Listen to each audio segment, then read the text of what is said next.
Good evening, you're watching the news from the Sultanate of Oman television. First, the headlines. The Israeli occupation army arrests dozens of Palestinians as part of its ongoing military operation in the occupied West Bank and continues to violate the ceasefire agreement in Gaza. The United Nations warns of the impact of funding shortages in Sudan and calls for urgent international support to ensure the continuation of humanitarian aid operations. And the wilayas of the Sultanate of Oman and its embassies abroad continue their celebrations of the glorious National Day.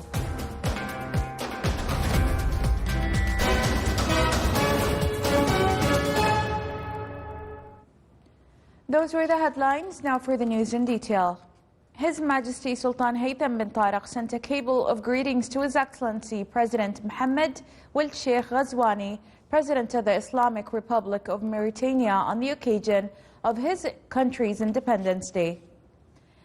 His Majesty the Sultan also sent a cable of greetings to His Excellency President Bahram Bigay, President of the Republic of Albania, on the occasion of his country's National Day.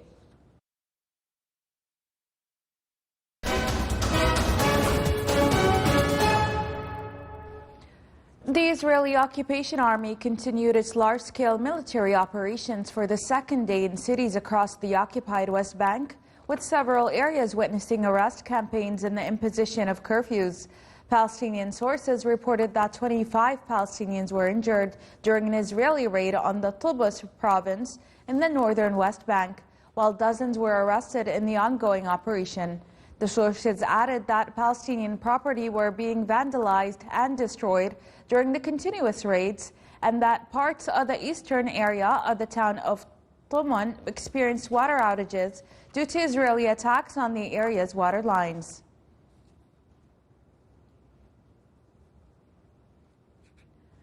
In the Gaza Strip, the Israeli occupation army continues its violations of the ceasefire agreement nearly a month and a half after it was signed. It carried out extensive demolitions of residential buildings beyond the Yellow Line, east of El Burej refugee camp in central Gaza, and east of Khan Yunis in the southern Gaza Strip, while Israeli warplanes launched intensive airstrikes east of Gaza City and in Rafah, southern of the Strip. The health ministry in Gaza reported that 2 Palestinians were killed and others wounded in a bombing of Beit Lahia in the northern Gaza Strip.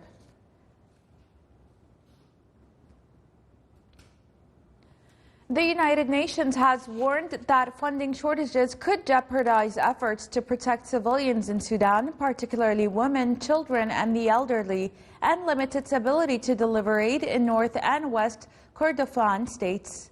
Stefan Dujarric, spokesperson for the UN Secretary General, explained that UN agencies are facing significant difficulties in providing relief due to the lack of funding at a time when the number of refugees and internally displaced persons is increasing dramatically as a result of the ongoing war in Sudan. He confirmed that the UN will contact all parties next week in an attempt to halt the conflict, noting that urgent need for international support to ensure the continuation of humanitarian aid operations.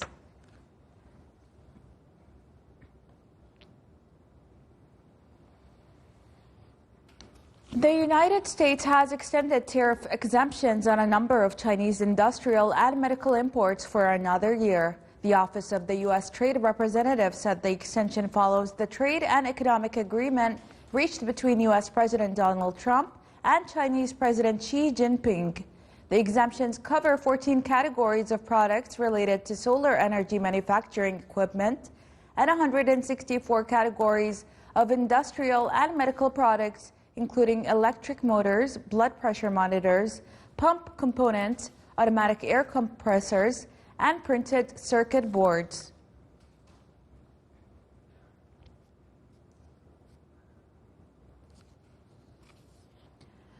Firefighters battled a blaze at a high-rise residential complex in Hong Kong for the second day as the death toll rose to 55 in one of the deadliest blazes in the city's modern history.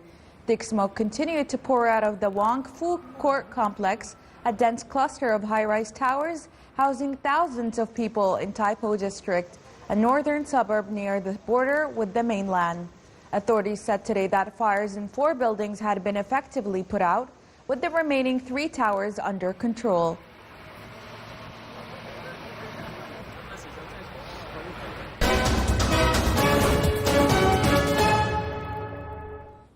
In celebration of the glorious National Day, Their Excellencies Walis of North Al-Sharqiyya Wilayas held ceremonies to receive well-wishers. The citizens expressed their sincere pride and joy on the auspicious occasion, appreciating the scale of achievements witnessed across the governorate. The ceremonies highlighted that deep bond between the leadership and the people, reflecting the shared commitment to continued development. Participants reaffirmed their loyalty to the nation and conveyed heartfelt congratulations to His Majesty the Sultan.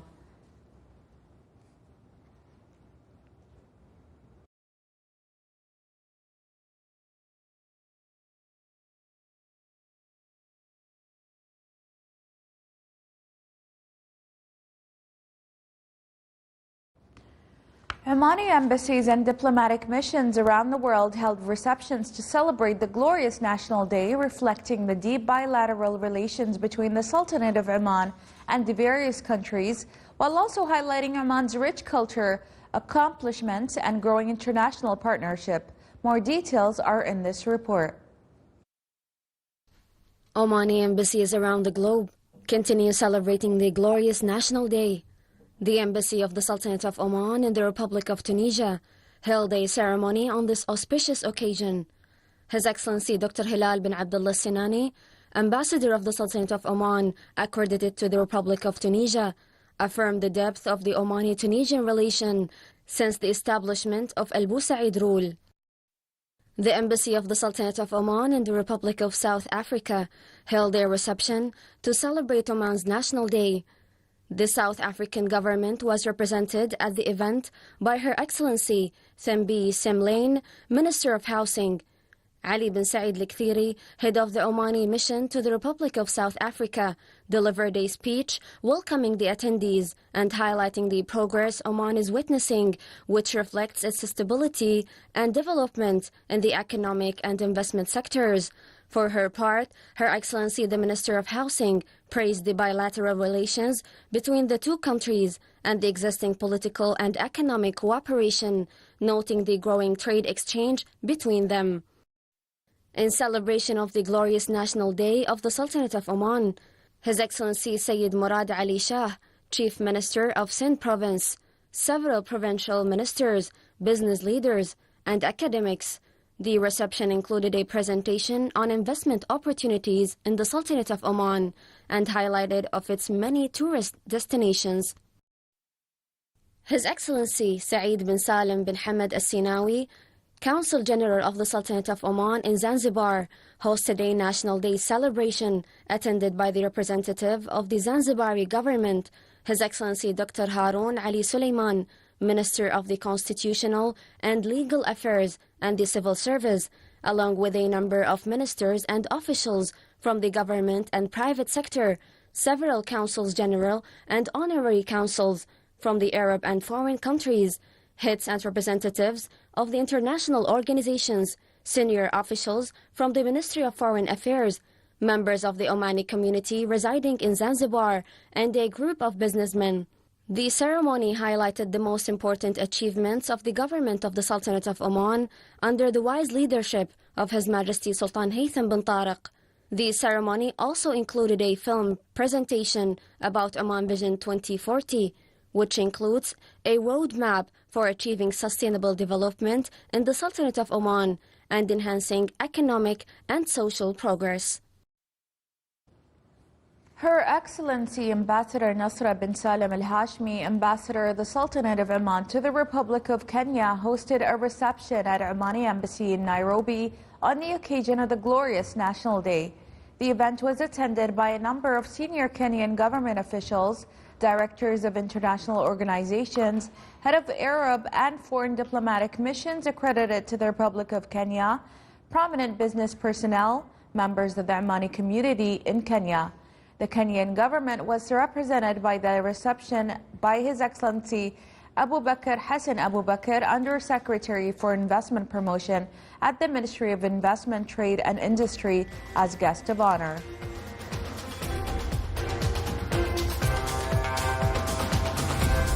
Still to come in our news bulletin. Royal Cars exhibition is opened at the Oman Across Ages Museum in the Wilaya of Manah in Al-Dakhiliya Governorate.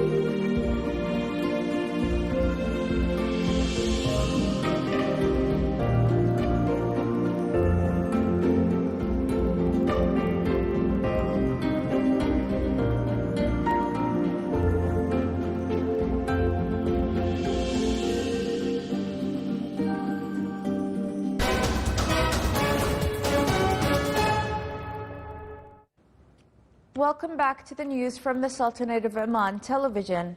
Muscat University celebrated the graduation of 620 students with diplomas, bachelor's degrees, and master's degrees in its 5th graduating batch. Muscat University has recorded a growth of registered students, which reflected the increasing attention towards higher education and future trends.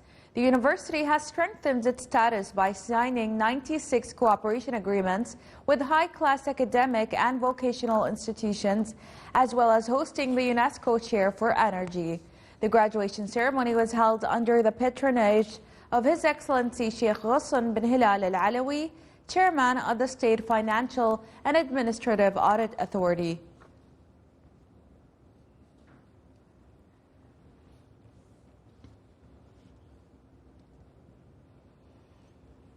The fishing port at Duqm witnessed a 23% increase in the movement of traditional coastal and commercial fishing vessels this year compared to last year.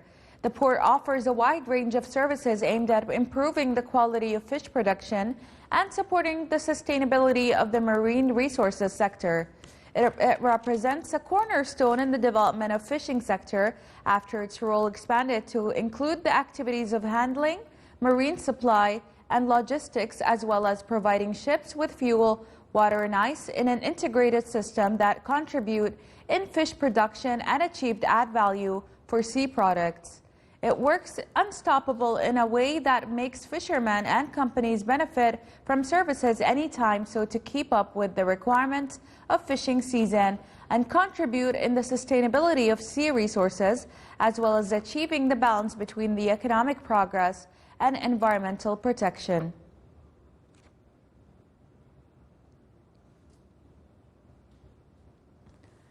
An exceptional experience to discover the historical value of royal vehicles is offered by the Royal Cars exhibition at the Oman Across Ages Museum in the Wilaya of Manah in Al-Dakhiliya Governorate.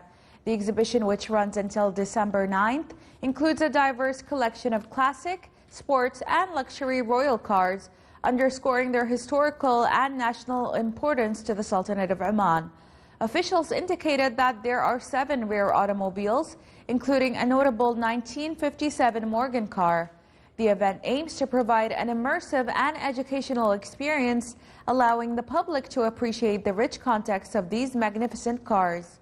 His Excellency Sheikh Hilal bin Saeed Al-Hajri, Governor of Al-Dakhiliya, presided over the opening ceremony.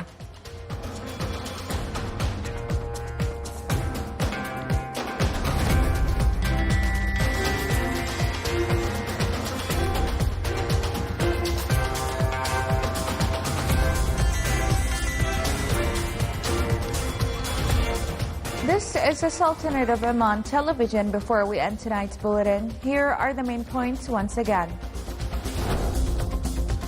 The Israeli occupation army arrests dozens of Palestinians as part of its ongoing military operation in the occupied West Bank and continues to violate the ceasefire agreement in Gaza. The United Nations warns of the impact of funding shortages in Sudan and calls for urgent international support to ensure the continuation of humanitarian aid operations. And the wilayas of the Sultanate of Oman and its embassies abroad continue their celebrations of the glorious National Day. With that, we come to the end of tonight's bulletin. From all of us here at the newsroom and the studios, it's good night, and we hope you're having an enjoyable National Day holiday.